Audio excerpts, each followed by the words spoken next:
I hope everyone is having a good day. Today I wanted to talk a little bit about the economic numbers that government provides, such as GDP, unemployment, number of jobs created every month, or non-farm payroll, uh, housing prices, CPI, inflation. I want to see which one of these numbers we should really care about and which one of them are just meaningless, right? Which ones are useful, which ones are not useful. Now, these numbers are generally two types, okay? Some of these, such as GDP or inflation, they are, or non-farm payroll, they are adjusted. They have different types of adjustments applied to them. Now, adjustments, as we all know, it means adulteration. It means manipulation, right?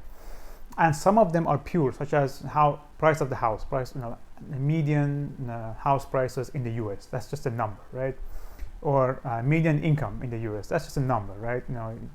You can't adjust it. Just, you ask me, okay, what is your income? This was my income this year. End of the story. So,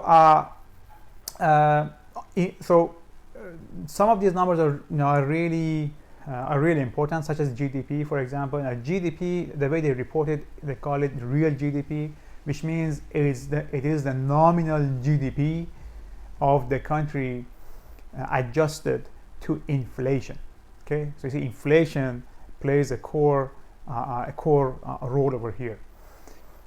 Now let's look at the inflation itself, because if the inflation, if the CPI itself is adjusted, if it is manipulated, then the GDP number would be meaningless as well, right? So let's look at the CPI. Now, CPI, most of you know the different adjustments that they apply to CPI. I give you some examples. I don't trust CPI. I don't care about the CPI numbers. I give you a couple of examples, and you see why.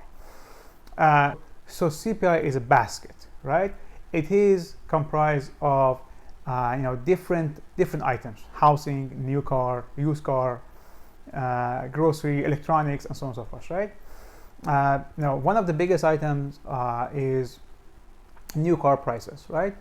Now, new car prices, if you look at the price index, CPI index for new car prices. Now, if you look at this chart, you will see that from 1997 to 2020, to end of 2019, essentially, used car prices, according to the government index, did not change. You might say, how? I was around, and I was in the market maybe a couple of times during that period, and I know that new car prices and used car prices, both of them, increased during that time. In fact, if you look at the price of Toyota Camry, the base price of Toyota Camry in 1997, you will see that it was $16,000. Now, if you look at it in 2019, you will see that it is it was 24 grand. Now, it is clear that it had a 50% price increase. Same thing, you can look it up. You can see the same thing for Honda Accord or other cars or trucks. So how is it that in the government index the price increase is zero? Government says, oh no, we have to adjust the price, and they apply something which is called hedonic quality adjustment. What does that mean?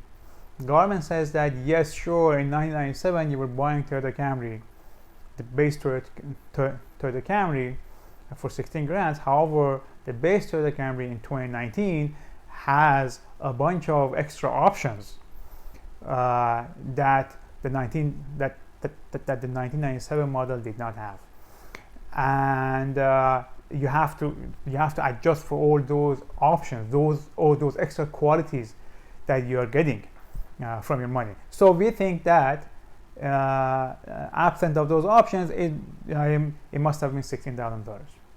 Okay, now if this sounds crazy to you, right, you are not alone. So essentially what government says is that you should get into a time machine, go back to 97, buy a Toyota Camry, and then you and your Toyota Camry get into time machine again and come back in 2019, and then you would have no inflation. That's what they're saying. Okay. So, which is ridiculous, right? I'll give you another example. The price of computer, electronics in general. If you look at the government index, as I'm putting the chart over here, it has dropped significantly since late 90s or early 2000s.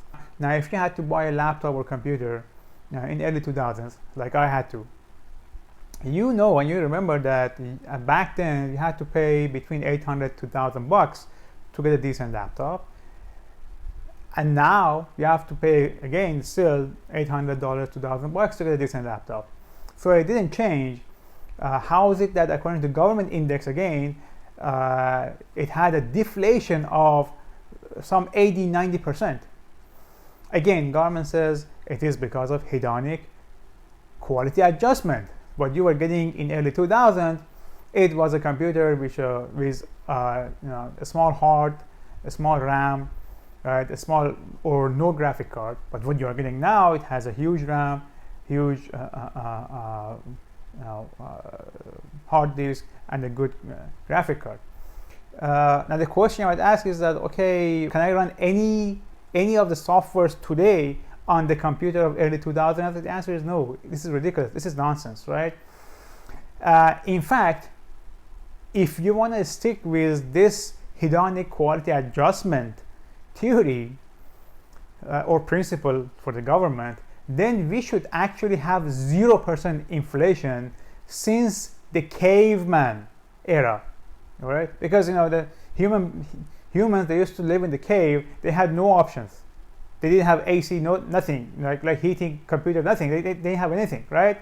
All what we are getting today is the options, right? So the inflation, then you can argue that it's 0%. Back then we didn't have any options and we were not paying for anything. Now we are paying for everything, but to use the options. So inflation should be 0. And this is just one of the adjustments. All of these adjustments make inflation number, the CPI number, useless for us, for the average person, right? And again, this is the core. This is right in the middle of a bunch of other calculations, such as GDP. That makes GDP numbers useless to a large degree. Now, if I wanted to check for the economic expansion, if I want to check and see the improvement in standard of living of the people over a long time, I would look at pure numbers such as income level, such as housing prices, right? You can't adjust these numbers, right? You can't manipulate this. You cannot manipulate these numbers, right? In fact, one of the good charts to look at is the ratio of housing price to the median income. Okay. Now I'm putting a chart over here. Now, if you look at this chart, you'll see that if you were living between 1970 to 2000, times were great, right? But right now, this ratio is even worse than 1947 or end of 1946. So what this chart says is that financially, right, people of the United States, financially, they are even worse off than the end of World War II. This is after World War II, right? This is after we spent most of our resources in a freaking world war. Look at what happened after year 2000, right? This is what financial and political leadership of this country did to us, did to the people, did to the middle class particularly, right? Since 2000. So what did we spend our resources on after year 2000? 2 wars that we are not proud of, and COVID. We spent a lot of money and gave it to people to sit home and not work. As far as I'm concerned, we have only 2 ways to go. We either go backward, right, which means that in that chart that I showed you, we go before 1946. We moved to World War II, before World War II, where we were not the greatest power in the world anymore. So we either go backward, we either go in that direction. Okay, so we slowly lose our power. We slowly the standard of living slowly deteriorates for the middle class, or we turn this and go forward and improve it the way it was improved from 1946 all the way to 1970 by the generation who fought the World War, the greatest generation. So in many ways, my generation, the millennials, they are like the greatest generation in terms of their responsibility, in terms of the decisiveness of their actions, their leaders. I see that a lot of people say that millennials, they are like baby boomers. They resemble baby boomers, but no, that's just by the numbers. If you look at where we are right now, they are very much like the greatest generation. Now, the greatest generation fought the World War II. They won the war, and we all lived through the great consequences of that for the past 80 years. Now, what millennials do right now, mostly millennials and some, and to some extent Gen Xers, what they do right now is critical for the next at least 40 years. Please remember to like and subscribe, and make sure you watch my other videos that I'm posting here. Have a great weekend, everyone.